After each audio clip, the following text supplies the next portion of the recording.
Hola, ¿qué tal? Muy buenas tardes. Les damos la más cordial bienvenida a este espacio de noticias corte informativo, hoy que es viernes 5 de julio de 2024. Soy Lorena Sánchez Cabrera y tendré el gusto de presentar en los próximos minutos la información más reciente del Poder Judicial de la Federación, junto a mi compañera Eusiris Rostro en la interpretación en lengua de señas mexicana. Hola, Eusiris. Y es así como iniciamos. El trabajo de la Suprema Corte debe enmarcarse en una visión progresista de los derechos humanos, afirmó la ministra Loretta Ortiz Alf. El Ministerio Público puede incurrir en actividad irregular si no acredita el cuerpo del delito y la responsabilidad del indiciado, determinó la primera sala. Más del 70% de las víctimas de trata son mujeres y niñas. Con el fin de garantizar el derecho al debido proceso, el Pleno de la Corte declaró la invalidez de una porción del artículo 35 de la Ley de Declaración Especial de Ausencia para Personas Desaparecidas del Estado de Coahuila, disposición que establecía que la recuperación de bienes, en casos de personas ausentes que reaparecen, bastaría la existencia de indicios de que la persona hizo creer su desaparición de manera deliberada con el fin de evadir responsabilidades, para que ésta solo pudiera recuperar sus bienes en el estado en el que se hallaren, es decir, sin poder reclamar los frutos, productos o utilidades que los bienes generen, ni las rentas. Lo anterior, porque dicha disposición resultaba violatoria de las garantías de audiencia, seguridad jurídica, debido proceso y legalidad previstos en los artículos 14 y 16 de la Constitución y en diversos tratados internacionales, pues la mera existencia de indicios no es suficiente para tener por acreditada en la vía civil la posible simulación de una desaparición. El derecho de acceso a la justicia es un principio irrenunciable en cualquier sociedad democrática, aseguró la ministra Loretta Ortiz Alf al inaugurar la 13ª sesión del Encuentro Nacional para una Agenda de Seguridad y Justicia que se realizó en Jalapa, Veracruz.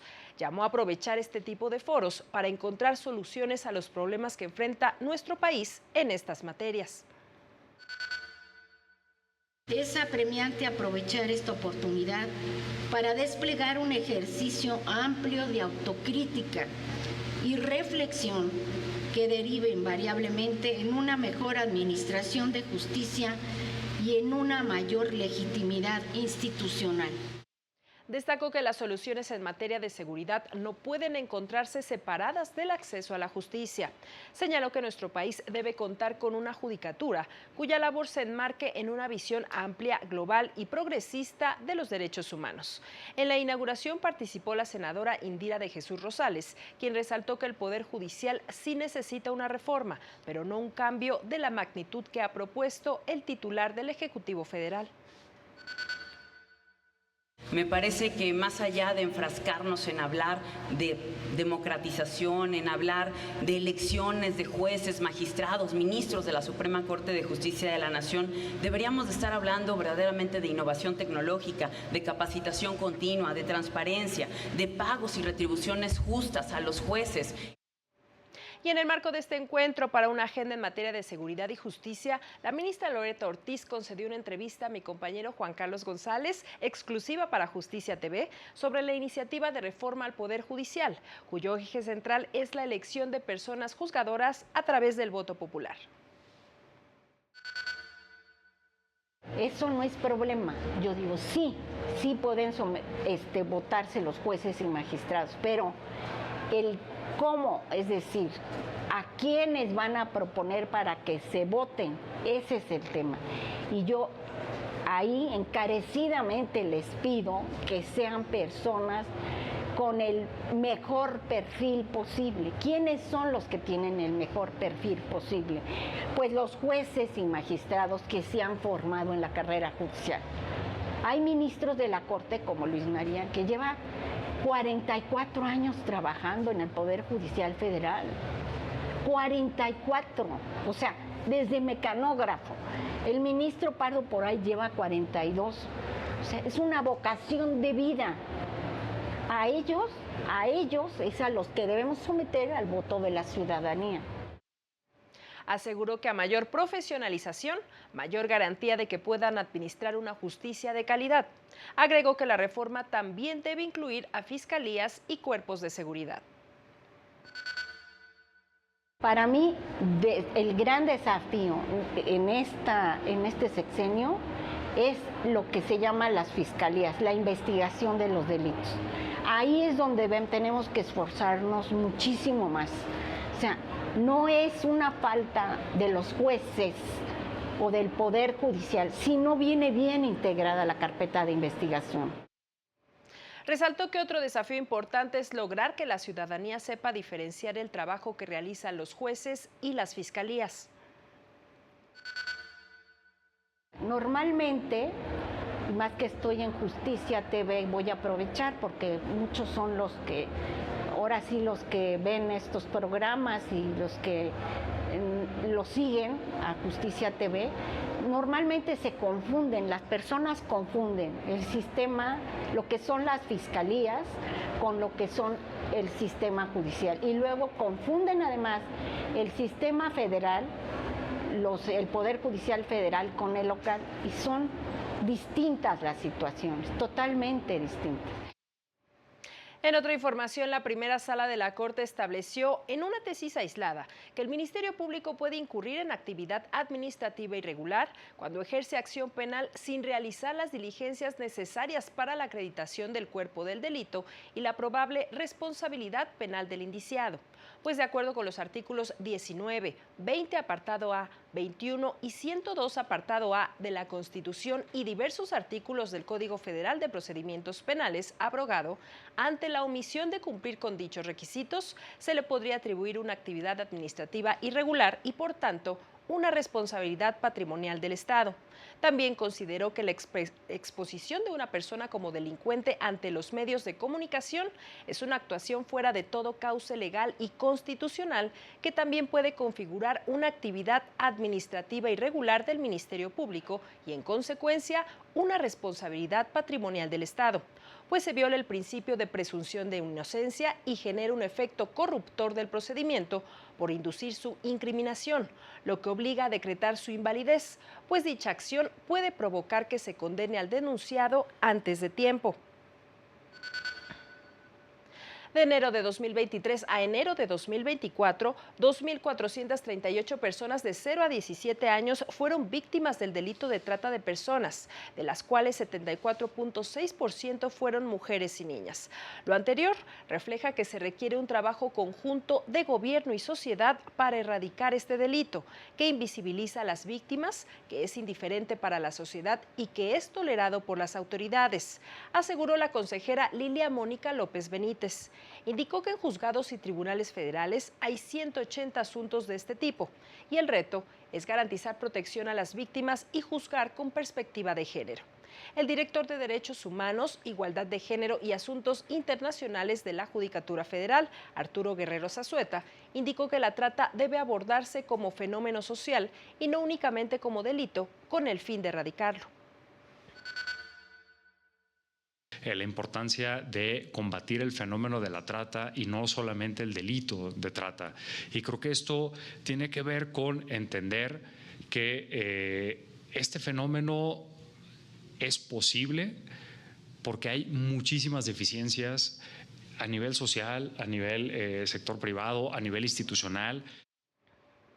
En el contexto de la discusión en torno a la propuesta de reforma judicial, la Escuela Federal de Formación Judicial lanzó una publicación digital en la que se explica qué es la carrera judicial y su relación con la formación y selección de juezas y jueces a nivel federal. Con ello, busca sumar al debate público en torno a la reforma judicial a través de datos concretos sobre la carrera judicial, los procesos de selección y la profesionalización de sus integrantes, pilares fundamentales para el fortalecimiento de la función jurisdiccional y la necesaria construcción de un sistema de justicia más humano, transparente y eficiente. Puede consultarlo de manera gratuita en el sitio web de la Escuela Judicial. Las y los jueces de distrito y magistrados de circuito del 30º Circuito con residencia en Aguascalientes pusieron en duda el diálogo que se lleve a cabo sobre la reforma judicial ante el sistemático y público discurso de atropello, degradación y humillación de las personas juzgadoras. indicaron que es falso que los 1.700 juzgadores sean corruptos, pues no hay procedimiento alguno que así lo refleje. También lo es que defiendan a las élites o que sean conservadores y que liberen a delincuentes, pues solo liberan a personas cuya culpabilidad no se ha demostrado. También es falsa la urgencia de una reforma judicial que anule la carrera judicial para acceder al cargo de juez o magistrado. Precisaron que no son políticos, ya que juzgar exige capacidad, independencia y autonomía. Recordaron que los jueces no insultan, ni usan urnas, ni grupos antimotines para juzgar o perseguir, pues su fuerza proviene de la razón, de la palabra y del apoyo del Estado de Derecho. Recordaron que son un poder de control de constitucionalidad frente al poder mismo del Estado mexicano, porque así lo establece la Constitución, lo que ahora se pretende usar para avasallar al Poder Judicial. Agregaron que la democracia es incompatible con la extinción masiva de los juzgadores constitucionales y lamentaron que se pretenda mezclar la justicia social y política que corresponde atender al Ejecutivo con la justicia constitucional, que es responsabilidad del Poder Judicial.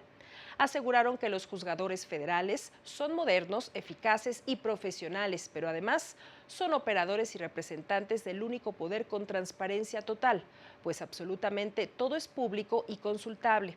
Indicaron que están consternados, pero siguen estando comprometidos con México y advirtieron que cuando el Poder Judicial deje de ser control y dique del poder político y se convierta en servil y populista, nadie de los que habitamos en este país, incluidos quienes alientan su desmantelamiento, tendremos seguridad en el respeto de nuestros derechos humanos.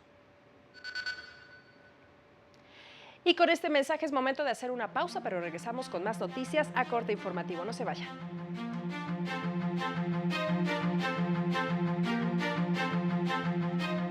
Al regresar, la sala especializada determinó que el presidente López Obrador usó de manera reiterada recursos públicos para favorecer a Claudia Sheinbaum y a Morena.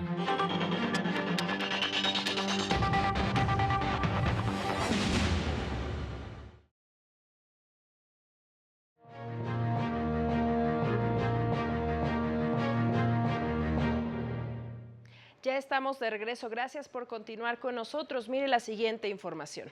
La Defensoría Pública Federal dio a conocer que la mañana de este viernes fue detenido Eric Razo Casales por elementos de la Policía de Investigación de la capital del país en presunta colaboración con la Fiscalía del Estado de México, que lo acusa del delito de secuestro agravado. La detención se dio minutos antes de entrar a una audiencia de control con motivo de la detención de la que fue objeto el pasado 27 de junio por su presunta responsabilidad en los delitos de portación de armas de fuego, narcomenudeo y cohecho, sin que estuviera cometiendo delito alguno. Detención que fue seguida de actos de tortura que ya fueron denunciados por la Defensoría. La patrulla FGJ 76A6 regresó posteriormente al lugar, pero vacía, motivo por el cual la Defensoría presentó un nuevo amparo por desaparición forzada en agravio de Eric Razo. La Defensoría señala que estos hechos se enmarcan en una estrategia de intimidación y criminalización de Eric y Verónica Razo por las denuncias de tortura y malos tratos que padecieron en los procesos penales de los que ya fueron absueltos. Hasta el momento se desconoce la ubicación de Eric, por lo que continuarán desplegando acciones legales para salvaguardar su integridad física y debido proceso. En otra información, la Sala Regional Especializada determinó que el presidente López Obrador usó indebidamente recursos públicos y vulneró principios constitucionales con manifestaciones realizadas en 32 distintas conferencias matutinas entre mayo y octubre de 2023, en las que favoreció a la virtual presidenta electa Claudia Sheinbaum, debido a que tanto Sheinbaum como el partido Morena se beneficiaron de manera indebida por la conducta del presidente. Se les impuso multa, si bien por ley el presidente no puede ser sancionado por este tipo de infracciones. En la propuesta se considera que el titular del Ejecutivo Federal, durante el desarrollo de 32 mañaneras, emitió manifestaciones que vulneraron los principios de imparcialidad, neutralidad y equidad que se exigen a toda persona servidora pública en el contexto del proceso electoral federal. Lo anterior porque abordó temáticas político-electorales, reflejando constantemente una postura a favor de la fuerza política de la cual emanó su gobierno. En otro asunto, determinó que Samuel García, gobernador de Nuevo León, usó indebidamente recursos públicos y realizó promoción personalizada al manifestar sus aspiraciones presidenciales durante una conferencia celebrada el 19 de noviembre de 2023 en el Palacio de Gobierno. En tanto, la Sala Ciudad de México del Tribunal Electoral desechó 103 juicios de inconformidad que impugnaban los resultados de la elección de senadurías y diputaciones federales en distintos consejos distritales de la capital del país, Morelos, Guerrero, Puebla, Tlaxcala e Hidalgo. Lo anterior por distintas razones, entre ellas desistimiento de la parte actora, por presentación extemporánea o falta de firma y, en el caso de senadurías, porque impugnaron los cómputos distritales en lugar de los de la entidad. Las causales de improcedencia que se están haciendo valer, que se están argumentando en los proyectos para estas improcedencias, son cuestiones que han sido sostenidas desde hace muchos años en múltiples precedentes que tiene no solamente esta sala regional, sino las demás salas regionales, la propia sala superior, algunos están contenidos en jurisprudencias incluso. Por su parte, la Sala Regional Guadalajara declaró improcedente la solicitud del PAN en un nuevo escrutinio y cómputo de la totalidad de las casillas instaladas en el 9º Distrito Electoral en Chihuahua. Lo anterior, pues ya se realizó un recuento de los votos por parte del Instituto Electoral Local, ante la diferencia mínima entre los candidatos punteros a una diputación local. Lo anterior, al haberse actualizado y efectuado en la sede administrativa el supuesto contenido en el artículo 311 de la Ley Electoral Sustantiva, relativo a la procedencia del recuento de la totalidad de las casillas del distrito electoral respectivo, consistente en que al término del cómputo se advierta que la diferencia entre el candidato presuntamente ganador y el ubicado en segundo lugar es igual o menor al 1%.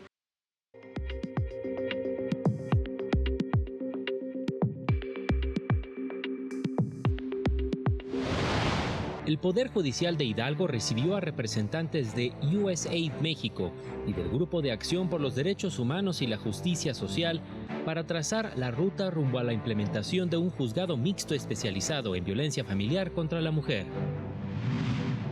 Inició el concurso de simulación de audiencias en Derecho Civil y Familiar en el Poder Judicial de Oaxaca, en el que participan juezas y jueces en materia civil, familiar y mixtos de primera instancia para demostrar sus habilidades mediante conceptos fundamentales de oralidad y su puesta en práctica. El Centro de Justicia Alternativa del Poder Judicial de Querétaro inició la campaña Yo por la Mediación, con diferentes acciones de difusión a la ciudadanía sobre la otra forma de hacer justicia y sus ventajas en la resolución de conflictos. El Tribunal Superior de Justicia de Puebla obtuvo la recertificación en el Programa Nacional de Juicios Orales Mercantiles, que otorga la Comisión Nacional de Mejora Regulatoria, la cual asegura la correcta implementación de la tecnología en estos juicios. Para el canal del Poder Judicial de la Federación, Jesús Daza. En más información, las órdenes de protección son mecanismos de urgente aplicación que surgen como parte de la respuesta estatal ante los actos de violencia que han afectado históricamente a mujeres y niñas, aseguró la Unidad General de Conocimiento Científico y Derechos Humanos de la Suprema Corte al resolver el amparo en revisión 24/2018. La primera sala de la Corte señaló que las autoridades están obligadas a adoptar medidas concretas para garantizar el derecho de las mujeres a una vida libre de violencia. Las órdenes de protección son mecanismos idóneos para prevenir y combatir la violencia doméstica contra las mujeres. Puede consultar más sobre estos temas en el Manual para juzgar con perspectiva de género en materia familiar, disponible de manera gratuita en el sitio web de la Suprema Corte. La Asociación Nacional de Magistrados de Circuito y Jueces de Distrito destacó que el Poder Judicial de la Federación utiliza el sistema integral de seguimiento a expedientes para proporcionar estadísticas precisas sobre el movimiento de los asuntos judiciales. Así, las personas juzgadoras pueden utilizar estos datos para mejorar la administración de justicia. El micrositio, que se puede consultar en www.cjf.gov.mx/micrositios/DGGJ, permite acceder a los datos de expedientes que se encuentran organizados por circuitos judiciales y entidad federativa. Es así como llegamos al final de este espacio de noticias, como siempre agradeciendo su compañía e invitándole a mantenerse aquí en la señal del canal del Poder Judicial de la Federación. Le invito a seguir a las 19:30 horas nuestro avance informativo y a las 8:30 de la noche el noticiario nocturno.